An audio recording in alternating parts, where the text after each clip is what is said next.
So Charz, today we're talking cars. Right. Okay. I only have one glove. Oh yeah, I got a spare glove. Oh, that's right, it's right. I got it.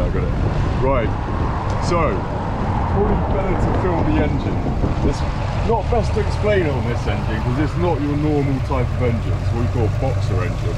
Right. So the pistons are like this from the side, like rather than up and down like that. So they go like that. Okay. Okay. So.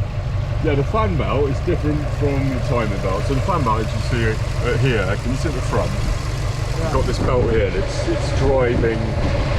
driven by the crankshaft, which is driving the belt round to power the alternator here, your power steering, your water pumps, your various other pumps. Yeah. It's different from your timing belt. Your timing belt is like you either have a timing belt or you have a timing chain. With a timing belt, they have to be changed every certain, like, it's like manufacturer specific. So some are like 60k, some are 80, some are... Some are like a rubber band and some are like a chain or something changing. Yeah, but the thing is that's a different belt. So you've got your fan here and your timing, I don't know what, I think it's underneath, I think it's here. So the timing belt is in here, the fan belt is there. It's two different belts. You either have a timing belt, fan belt. Yeah. You either have a timing belt or a timing chain. Timing belts are known to snap, and obviously if they snap, your engine will seize, and your engine's fucked because it fucks up all the time. Yeah. And also, if you have a timing chain, the timing chain can stretch. And what they have what most engines have is a tensioner, which keeps the chain tight and doesn't allow it to slack. Because over time, timing chains they're loosened.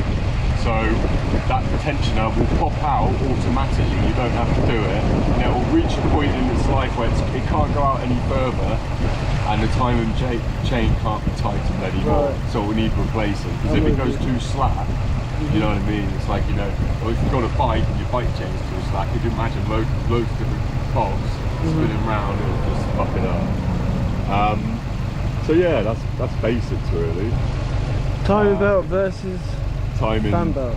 Yeah, timing belt versus the fan belt. So you've got timing chain, timing belt. Just think of those in like one section here. And then you got your timing, you've got your fan belt, which is different, which drives all your other components in your engine. So your power steering needs to be powered by something. Right. Your water pump pumping all the coolant around your car needs to be powered by a pump. Your alternator, which charges your battery, is also powered by another pump. Your window screen wiper pump, you know, it's all these little pumps need to be driven. It's quite clever really, because it's using the engine rather than like a power. To power all of these. The battery is basically just used to start your engine for your lights and all that. And your alternator here will charge your battery from the engine. On diesels and petrols, they're different. You get glow plugs on diesels and you get spark plugs on petrol. And they're what you use to start the engine, to start the internal combustion, which is the pistons go firing up and down. So what's this thing called again? This is just like your throttle body. So that just... Not all cars have that, but where you can rev it, you know, so it's can't do that in all engines. And then you've got your turbo at the back, which is under this little shield here. That's your intercooler at the top. And you've got your fans here, which kick in, so you can hear them, they've kicked in. They go on and off depending on the heat of the engine. But your coolant is the main thing that kind of cools it down, or, you know, warms it up, you know, it won't freeze in the winter. Coolant reservoirs here, so that's what you call a header tank, so like an overflow tank, and you've got another one here. Obviously you've got your oil there, dipstick, check your oil levels.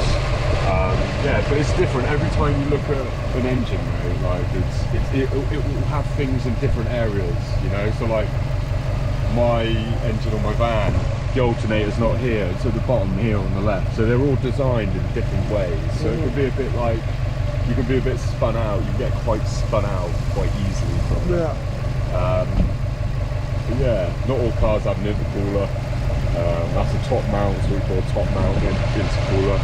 Is that just heat up all these little tiny things to sort of spread the heat? Yeah, it just helps really cool the engine down.